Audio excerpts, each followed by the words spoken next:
tous. Bonjour. Est-ce que vous êtes heureux aujourd'hui?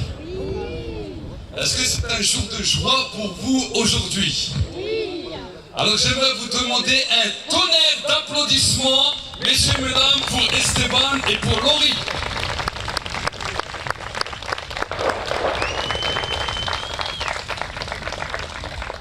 On voit les sourires de tout le monde. Est-ce qu'on peut mettre un peu moins d'écho? Un peu moins d'écho, c'est possible? Voilà. Un peu moins. Voilà, c'est bon. Est-ce que vous m'entendez bien? Ok. Alors, on va fermer nos yeux pendant un instant. Je vais remercier le Seigneur. Merci Seigneur pour ta grâce. Merci Saint-Esprit pour ta présence. Seigneur, je veux réellement te remettre ce temps, ces instants entre tes mains. Et nous voulons te demander, Seigneur, que ce soit toi qui sois au contrôle de cette soirée. Nous détruisons tout ce que l'ennemi a voulu conspirer contre ce temps et contre ce lieu. Et nous te demandons ta grâce, ta présence et ton amour dans ce lieu, au nom de Jésus. Amen. Alors bonjour à tous. Nous sommes aujourd'hui réunis pour ce temps de mariage. Et dans ce temps de mariage, nous voulons... 1, 2, 1, 2. Est-ce qu'on peut baisser un tout petit peu? Baisser un peu. Voilà. C'est bon? Dans ce temps de mariage, nous voulons célébrer non seulement l'union devant les hommes, devant la famille, mais également devant Dieu. Dieu est l'instituteur du mariage. Le premier mariage, c'est Dieu qui l'a béni. Et la Bible nous dit que quand Dieu a créé Adam et Ève se trouvaient dans le jardin d'Éden, semblable à ce jardin. Un jardin avec beaucoup d'arbres fruitiers. Et la Bible nous dit que Dieu a appelé Adam et Ève et que Dieu les a bénis. En bénissant Adam et Ève, il a dit, soyez féconds et multipliez-vous. Alors dans cette journée, nous voulons aussi déclarer pendant ce temps de bénédiction une dimension dans laquelle Dieu va libérer la fécondité. Vous pourrez avoir, si vous voulez, une équipe de foot vous-même. Amen. Eh oui.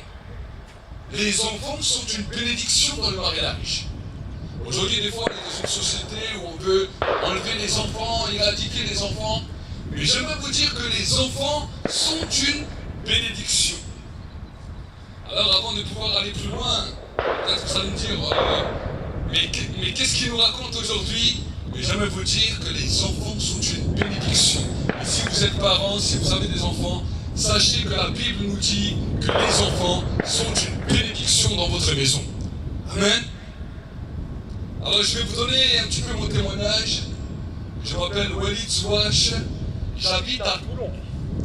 Et nous sommes venus spécialement parce que mon ami Esteban et Laurie nous ont demandé de pouvoir venir célébrer l'union de ce mariage.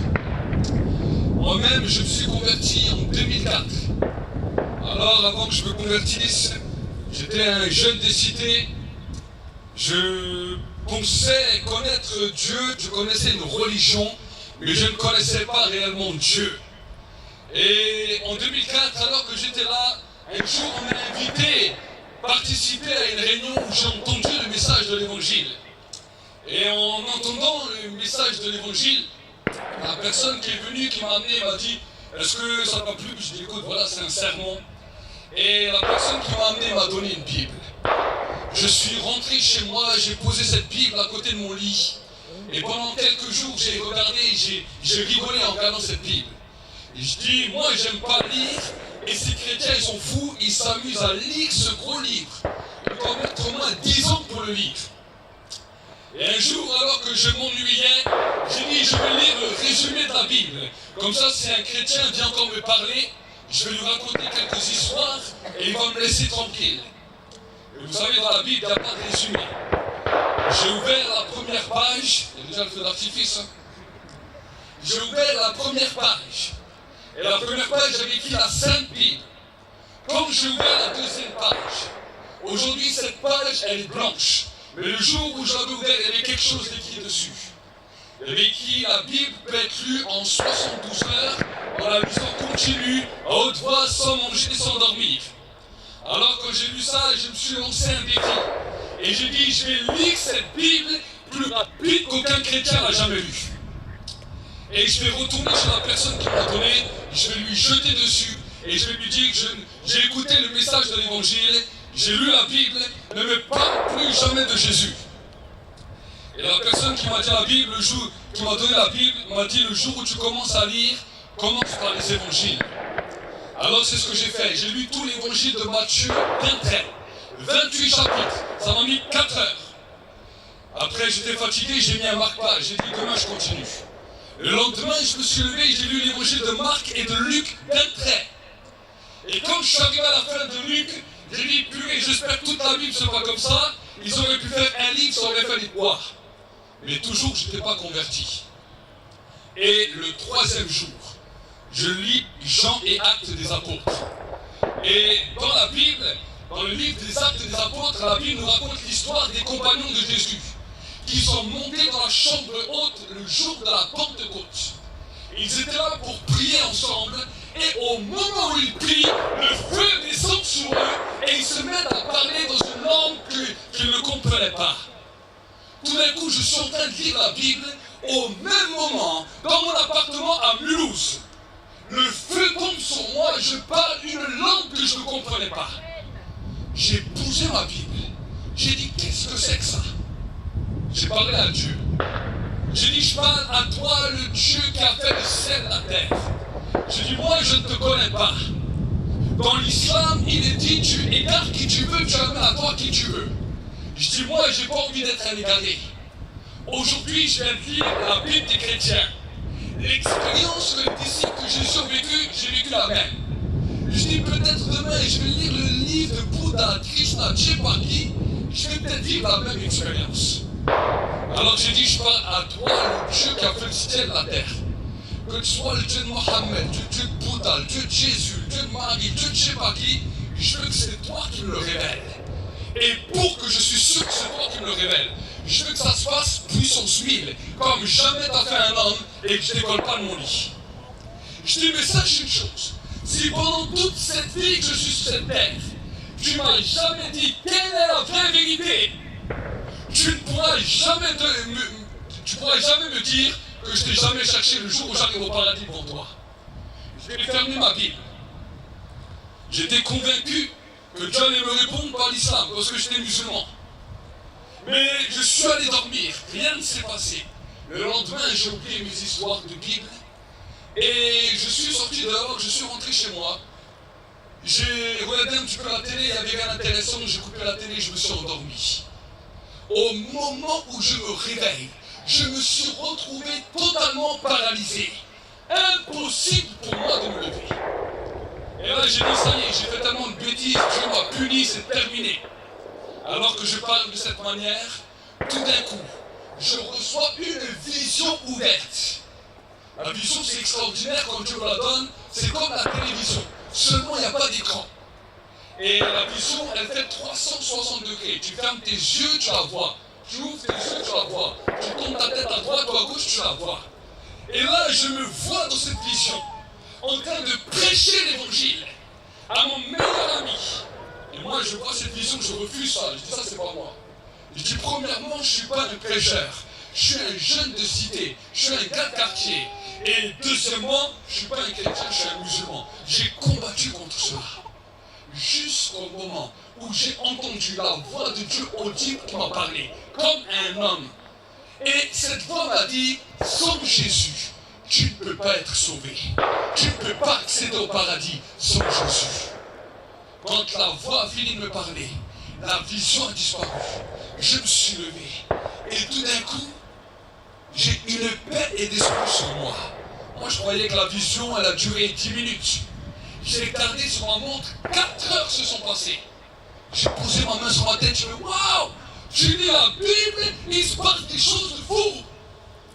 Alors j'ai dit à Dieu: on y va pour Jésus. J'accepte de suivre Jésus. et j'accepte de reconnaître Jésus dans mon cœur comme mon Seigneur et mon Sauveur personnel.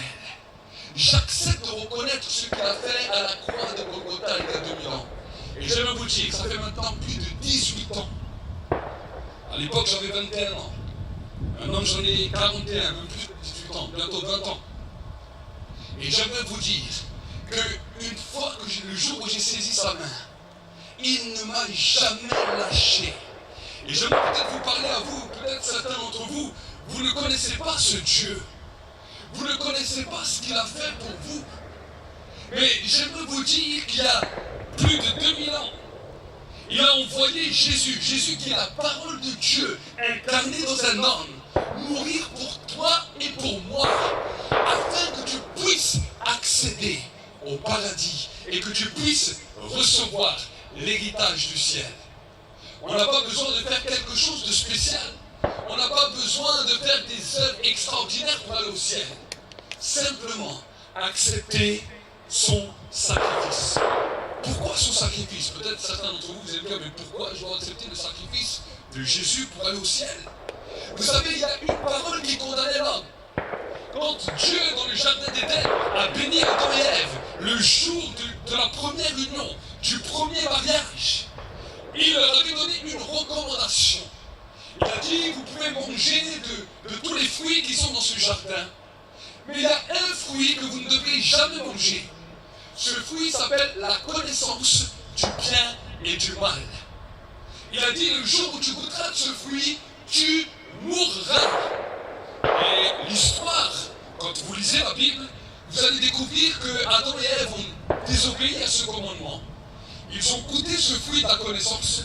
Et on peut voir qu'aujourd'hui, dans nos sociétés, ce qui est en train de détruire notre société, c'est que des hommes et des femmes, des fois, en haut de la société, vont commencer à eux-mêmes vous dire ce qui est bien et ce qui est mal, et finalement, ils font n'importe quoi.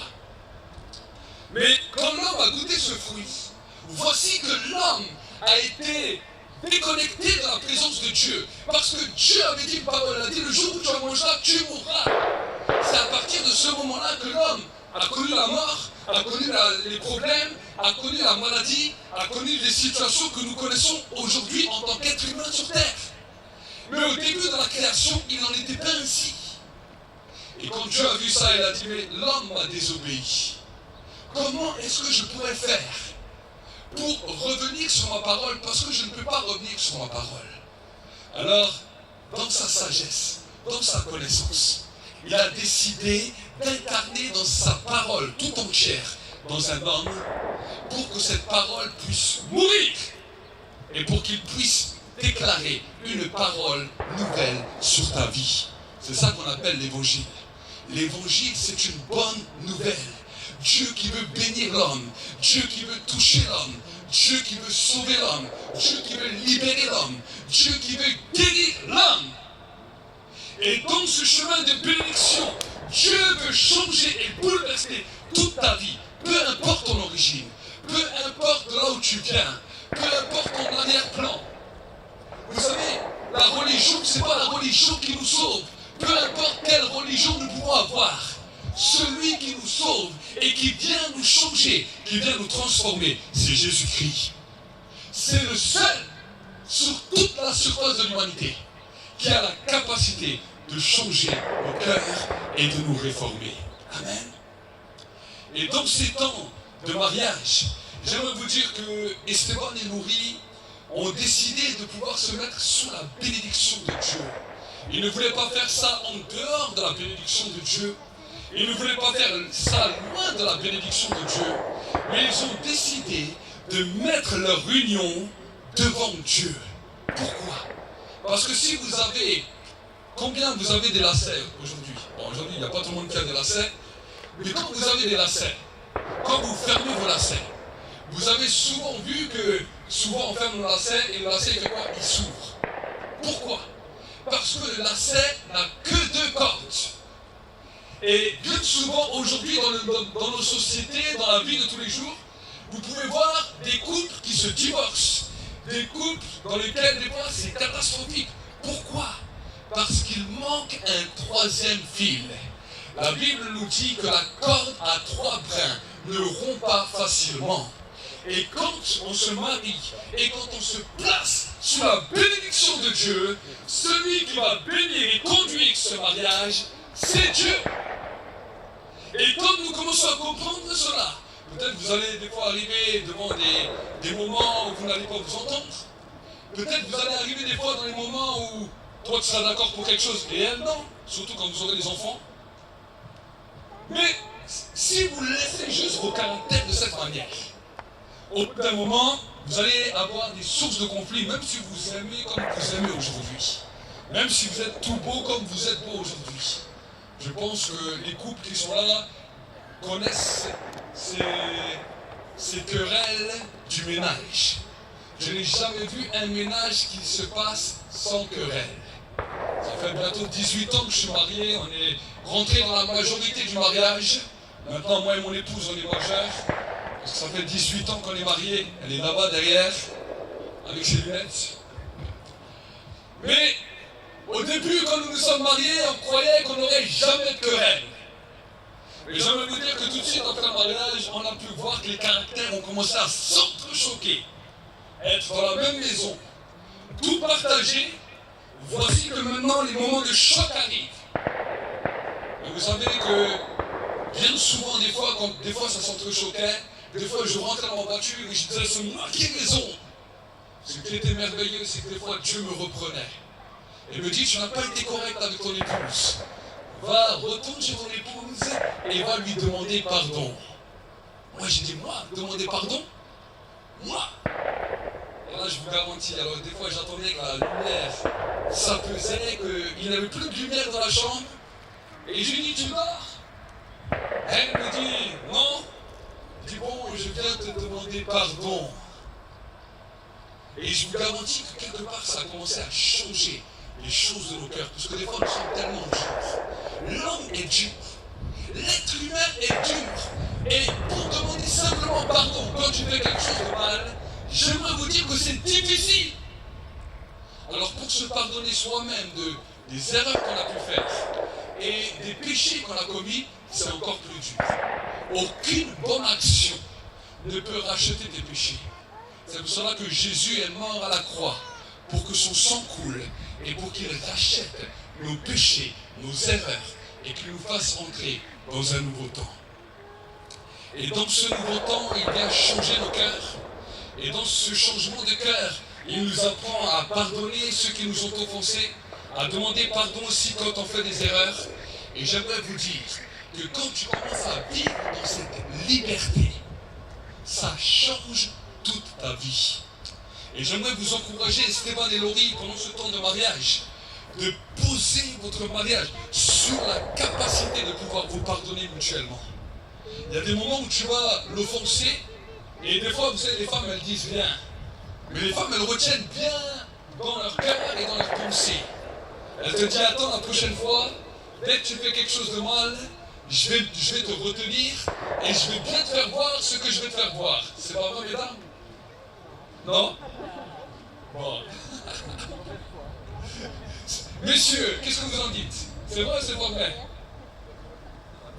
C'est vrai. Mais les hommes, ils ont aussi, les hommes aussi. Les hommes, des fois, sont durs. Les hommes, des fois, sont durs. Et des fois, on est maladroit avec les femmes, avec nos femmes. On peut être gentil avec tout le monde, mais des fois, on est maladroit avec nos propres femmes.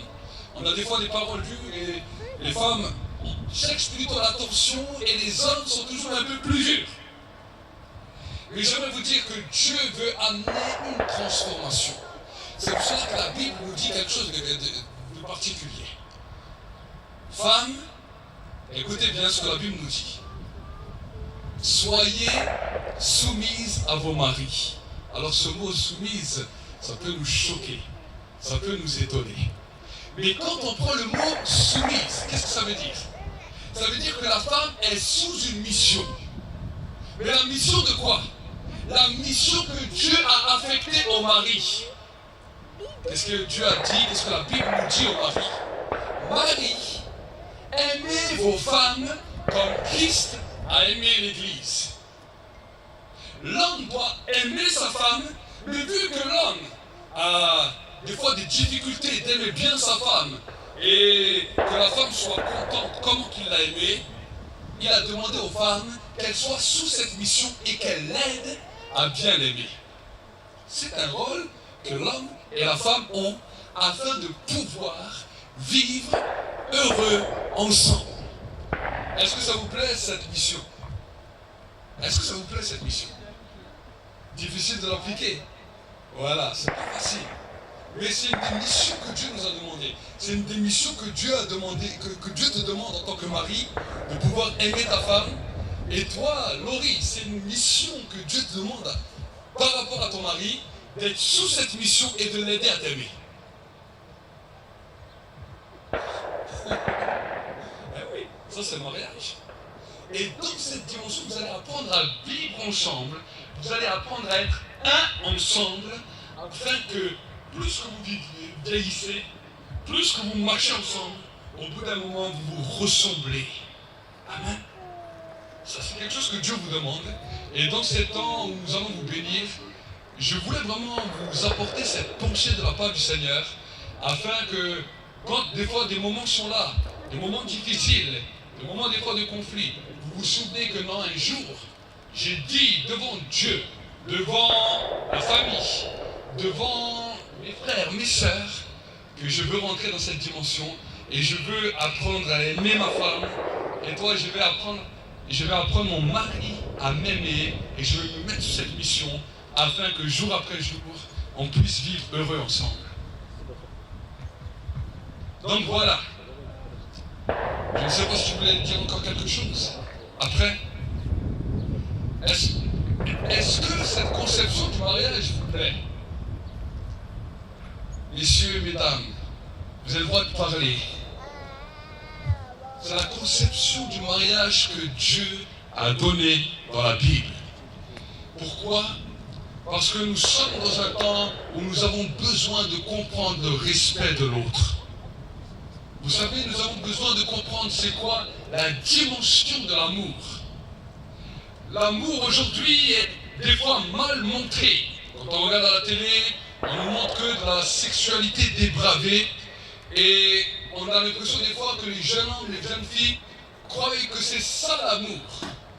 Mais l'amour, c'est déjà un respect mutuel dans lequel l'homme et la femme vont apprendre à vivre ensemble, en s'aimant, en se respectant, en bannissant les insultes, en bannissant les coups, en bannissant tout ce qui peut détruire des couples, parce qu'aujourd'hui dans notre société, j'aimerais vous dire que beaucoup de couples souffrent énormément. Et que la société cherche comment rétablir une dimension réelle. Et la Bible nous enseigne à vivre dans une relation d'amour et apprendre à se respecter mutuellement. Et quand nous commençons à découvrir cette dimension d'amour, alors nous apportons dans notre vie, dans notre société, dans notre village, dans notre ville, un changement. Alors, sans plus tarder, nous allons passer au moment important qu'on appelle la bénédiction. Alors si vous pouvez venir devant, si le photographe peut venir aussi.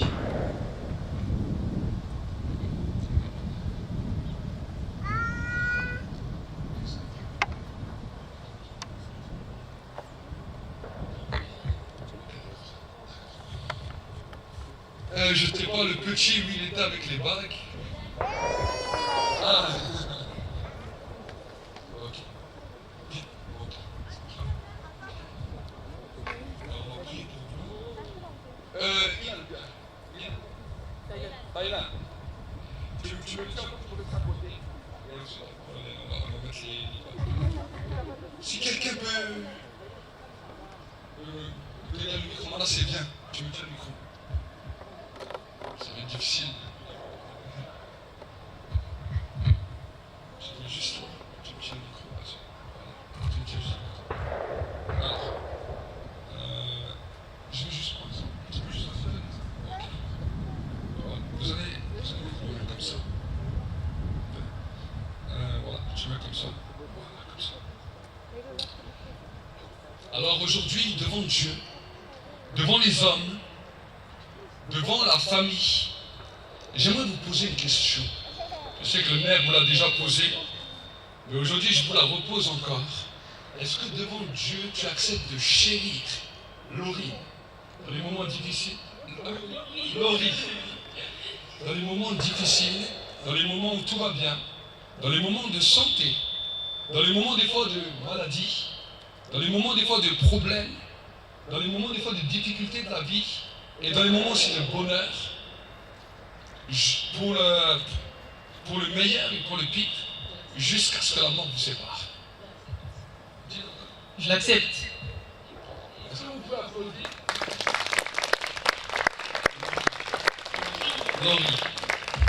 Laurie. Toi aussi, j'aimerais te poser la question, est-ce qu'aujourd'hui tu acceptes d'aimer ton mari dans les temps de bonheur, dans les temps difficiles, dans les temps de maladie, dans les temps de problèmes, dans les temps où tout va bien, jusqu'à ce que la mort vous sépare? Oui.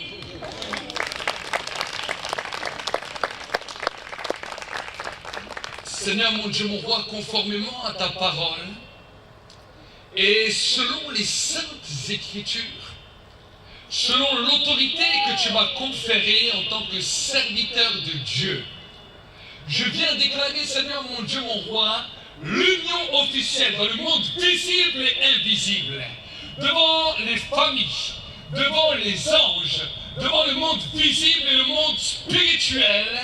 Je viens déclarer maintenant la bénédiction du mariage.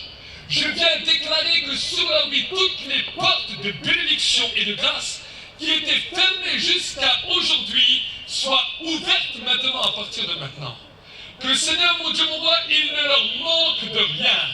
Mais que chaque jour, Seigneur, tu puisses les accompagner, que tu puisses les porter, que tu puisses poser ta main sur leur vie, afin que jour après jour, ils puissent voir ta bénédiction.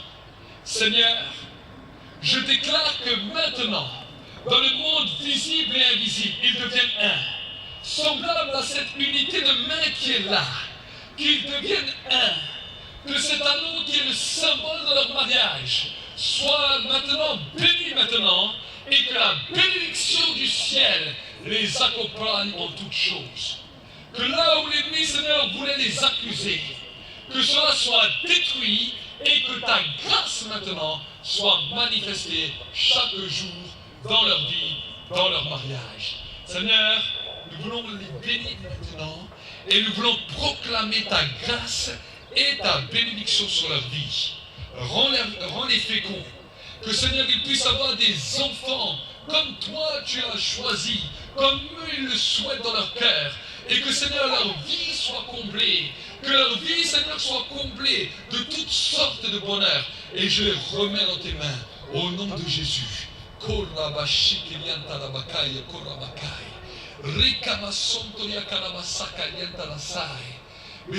Mes enfants, je vous amène sur un chemin de vie, un chemin de grâce, un chemin dans lequel je vais ouvrir les écluses du ciel.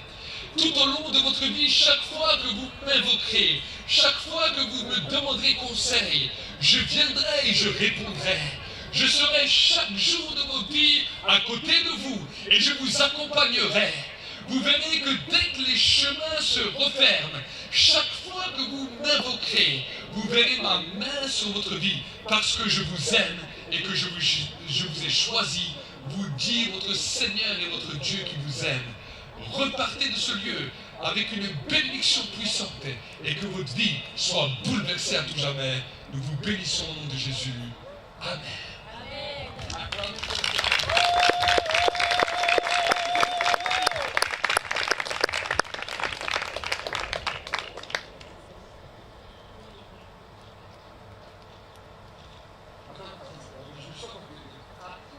Seigneur, que ces alliances soient bénies maintenant.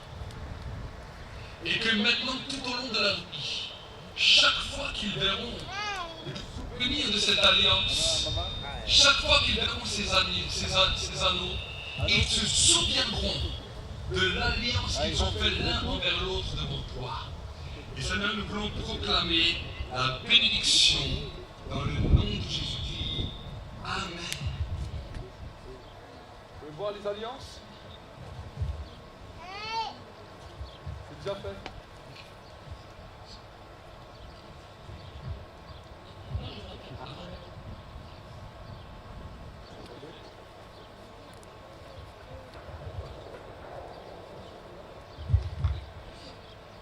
Applaudissez.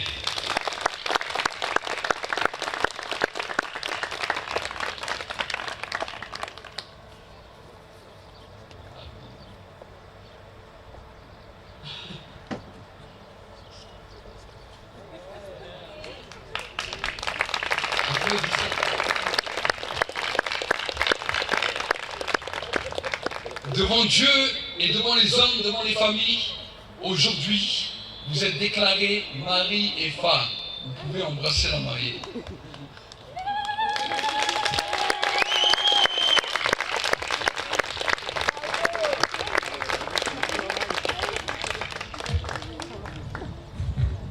Bon, vous allez bien? J'aimerais juste prendre la parole un petit peu et qu'on prenne le temps juste de tous applaudir pour l'organisation du mariage, parce que vous avez été nombreux et nombreuses à organiser. Je ne vais pas tous vous citer, mais juste qu'on prenne un temps pour applaudir tout le monde qui a mis la main à la pâte, qui a organisé, parce que sans vous on n'aurait rien pu faire. Donc vraiment merci.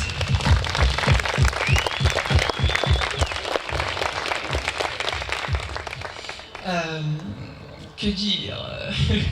En premier lieu, j'aimerais prendre un temps pour vous raconter un peu comment j'ai trouvé Dieu et comment j'ai donné ma vie à Dieu.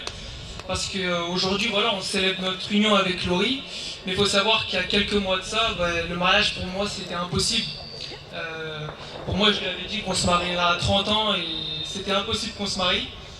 Et au final, Dieu a changé ma vie parce que en l'espace de 2 jours après ma conversion, j'ai demandé Laurie au mariage et j'étais sûr au fond de moi que c'était elle la femme de ma vie.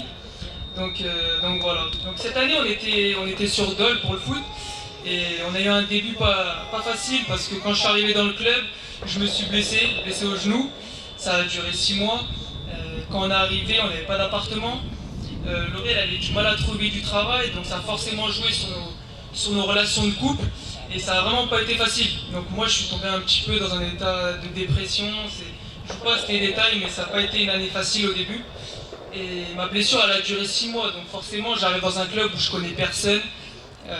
Donc forcément l'intégration elle est compliquée, c'est pas facile. Et comme je vous ai dit, avec Laurie, du coup, ça a joué dans notre vie de couple.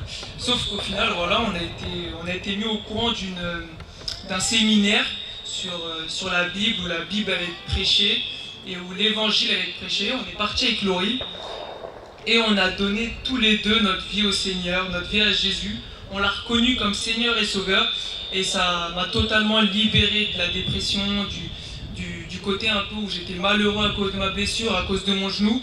Et pour en venir du coup à mon discours, c'est à partir de ce moment-là que j'ai eu la volonté vraiment de marier Laurie et d'avoir cette envie de faire ma vie parce que j'ai vraiment réalisé l'importance de sa présence dans ma vie. Et du coup, le but de mon discours et de ma déclaration, c'est pour en dire là, je te regarde, c'est vraiment de te dire merci pour la femme que tu es, la femme dévouée et attentionnée, remplie d'amour.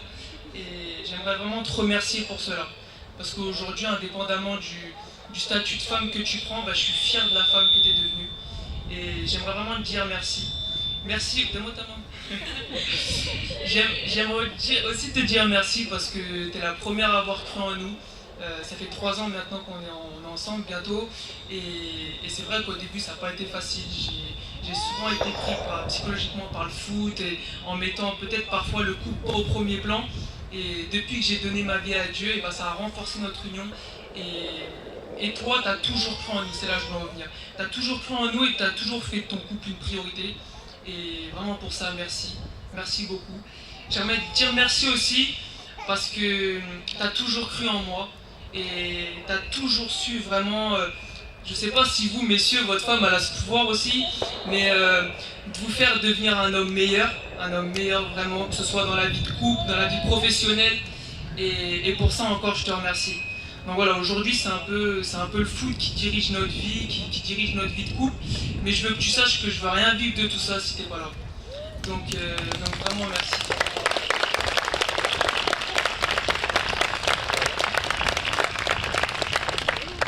J'aimerais juste pour finir m'engager devant nos deux familles, ta famille, la mienne, sur 2-3 points vraiment importants. Et le premier, c'est vraiment de m'engager à jamais prendre ton amour pour acquis, vraiment me battre pour le mériter chaque jour. Ça c'est vraiment important pour moi. Deuxièmement, j'aimerais vraiment me battre pour faire de tes désirs une réalité et vraiment que tous les désirs de ton cœur, on puisse les réaliser ensemble. Et voilà, sache que je t'aime et voilà.